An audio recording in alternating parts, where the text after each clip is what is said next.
दोस्तों, आज राजस्थान में एक घटना घटी है और बेहद दर्दनाक घटना घटी है। एक ऐसी घटना घटी है जिसकी निंदा होनी चाहिए, जिसके बारे में बात होनी चाहिए। एक दर्जी जिसका नाम कन्हैया लाल था, उसे दो लोग आते हैं, उसकी दर्जी की दुकान, टेलर की दुकान, उसके अंदर आते हैं, कपड़ा सिलवाने के बहाने आते हैं। वह दर्जी उनका नाप लेता है और वह दो लोग जिनका नाम रियाज और गौस, शायद दूसरा नाम जो अभी तक मैंने पढ़ा है, ये रियाज और गौस आते हैं और उस टेलर का सर कलम कर देते हैं, सर काट देते हैं, धड़ से अलग कर देते हैं।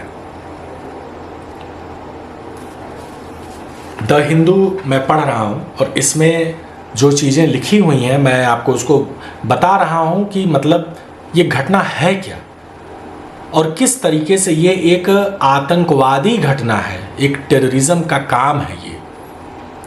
क्योंकि जिस तरीके से सर काटते हुए वीडियो बनाया गया, एक आदमी सर काट रहा है, दूसरा आदमी मोबाइल फ़ोन से उसका वीडियो बना रहा है और वीडियो बनाने के बाद उसको सोशल मीडिया में पोस्ट कर रहा है और उसके बाद से एक अलग वीडियो बनाकर उस घटना की जिम्मेदारी ले रहा है।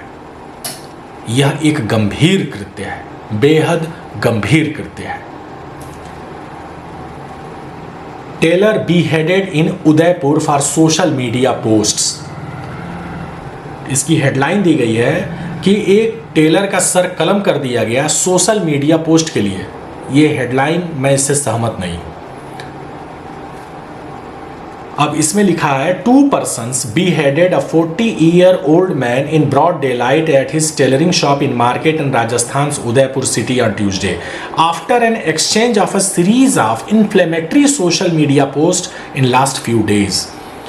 पिछले कुछ दिनों से जो टेलर था वह सोशल मीडिया पर कुछ ऐसे पोस्ट्स डाल रहा था जो नुपुर शर्मा के बयान से संबंधित थे और उसके वजह से एक विशेष समुदाय के मन में उस टेलर के प्रति एक भावना थी, एक बदले की भावना थी। लेकिन इसका ये मतलब नहीं है कि अगर आप किसी के विचारों से सहमत हों, असहमत हों, इस देश में नियम है, कानून है। नुपुर शर्मा ने जो कहा उसको लेकर के उनकी चारों तरफ आलोचना हुई। भारत सरकार के और भारतीय जनता पार्टी की तरफ से नुपुर शर्मा के ऊपर कार्रवाई के लिए हुआ, उनको जो है एक फ्रिंज एलिमेंट बता दिया गया, उनको पार्टी के विभिन्न पदों से हटाया। एक प्रोसेस है। लेकिन इसका मतलब ये नहीं है कि अगर कोई व्यक्ति, बोलने की आज़ादी तो हर किसी को है ना। नुपुर शर्मा ने जो बातें कहीं, आप उससे सहमत हैं, असहमत हैं, अगर उन्होंने किसी का अपमान किया, किसी की बेइज्जती की, तो उसका एक प्रोसेस है। इसका मतलब ये नहीं है कि जो आदमी नुपुर शर्मा के पक्ष में अगर अपनी दलीलें दे रहा है तो हम उसका सर कलम कर देंगे, उसका सर काट देंगे। क्या इस देश में इस तरीके से काम किए जाएंगे? आगे द हिंदू लिख रहा है, The victim Kanhaiya Lal had shared posts in the support of suspended BJP leader Nupur Sharma, who had made offensive remarks against Prophet in a television debate last month। ठीक है, अब क्या हुआ है कि इसमें NIA को लगाया गया, नेशनल इन्वेस्टिगेशन एजेंसी, जो कि आतंकवादी मामलों की जांच करने का काम करती है। लिखा है, the sources in the union ministry of home affairs said a national investigation agency team was being sent to Udaipur to get the facts of the case.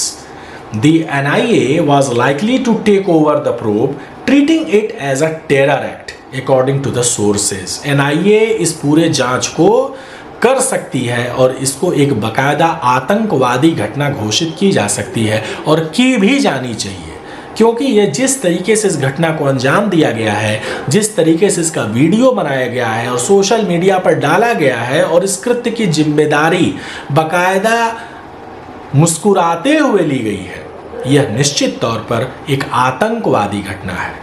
और ऐसी घटनाओं के प्रति भारत सरकार और वहाँ की राज्य सरकार, राजस्थान की राज्य सरकार की यह जिम्मेदारी है कि वह गुनाहगारों के विरुद्ध कठोर कदम उठाए।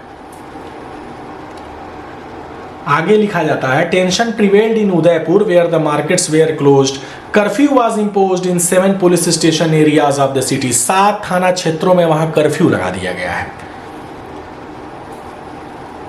और उसके बाद से तमाम अन्य चीजें लिखी गई हैं। Kanhaiya Lal who was earlier booked in connection with his post and questioned by the city police has closed his shop in the Maldas street area for a week and told the police that he feared danger in his life.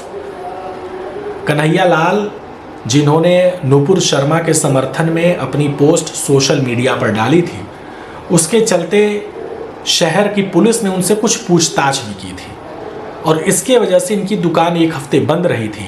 और इस अखबार के हिसाब से कन्हैया लाल ने police को बताया था कि उनकी जान को खतरा है। अगर कन्हैया लाल ने यह पुलिस को बताया था कि उनकी जान को खतरा है, उसके बावजूद अगर यह घटना घटी है तो यह पुलिस की लापरवाही का भी मामला है। अपराधियों के मन में पुलिस का कोई भय नहीं था, इसका मतलब स्पष्ट है। और इससे पता चलता है कि वहां की पुलिस इस मामले के प्रति बिल्कुल गंभीर नहीं थी, वह इसको एक सामान्य बात मान के चल रही थी। He started coming to his shop only from Monday। वह अभी सोमवार से ही अपनी दुकान पर आना शुरू किया था, यानी अभी कल की ये बात है, आज मंगलवार है, कल सोमवार था। वह सोमवार से ही अपनी दुकान पर आना शुरू किया और आज मंगलवार को उसका सर काट दिया गया। यानी कि जो हत्यारे थे उन्होंने पहले से ही मन बना लिया था, उन्होंने तय कर लिया था कि हमें इस आदमी को मारना है। और सिर्फ मारना ही नहीं है, बाकायदा उसका वीडियो बनाना, उसका सर काटते हुए वीडियो बनाना है और उसको सोशल मीडिया पर डालना है। यानी खुद के पकड़े जाने का कोई भय नहीं और समाज में क्या संदेश जाएगा इससे भय नहीं। यह एक शुद्ध आतंकवादी घटना है, शुद्ध आतंकवादी घटना है। CM Gehlot assures strict action against criminals. CM chief minister Ashok Gehlot ने आश्वासन दिया है कि जो भी इसके पीछे लोग हैं उनको कड़ी से कड़ी सजाएं दी जाएंगी। राहुल गांधी के ट्वीट आए हैं।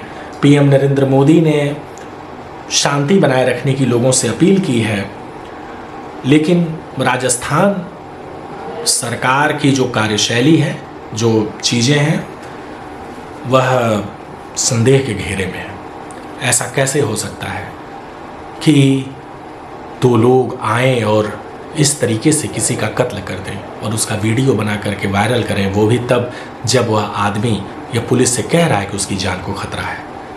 कन्हैया लाल ने नुपुर शर्मा के समर्थन में क्या पोस्ट डाली थी, कैसी पोस्ट डाली थी, मुझे नहीं पता है। नुपुर शर्मा ने जो कहा उसका समर्थन नहीं हो सकता है, उनकी बात को जायज़ नहीं ठहराया जा सकता है। लेकिन अगर कोई उनकी बात को जायज़ ठहरा रहा है, सही ठहरा रहा है, तो ये उसकी अपनी सोच है। हम किसी का कत्ल करके, किसी की हत्या करके हम इस सोच को क्या बदल पाएंगे? और जिन लोगों ने यह हत्या की है, कुछ लोग इस तरह की चर्चाएं मैं देख रहा हूँ इस तरह की भी हो रही हैं कि उन्होंने जो किया, जो उसका सर काट दिया, वो इतना गलत काम नहीं किया, क्योंकि कहीं ना कहीं उसके पीछे की दूसरी भावनाएं थीं और इस तरह का माहौल बना दिया गया है देश में कि अरे ऐसा कैसे हो सकता है, देश में कैसा भी माहौल हो जाए, कोई किसी की हत्या कैसे कर सकता है। यह एक गंभीर आपराधिक कृत्य है और इस कृत्य के लिए ऐसे गुनाहगारों को कड़ी से कड़ी सजा, फांसी की सजा दी जानी चाहिए।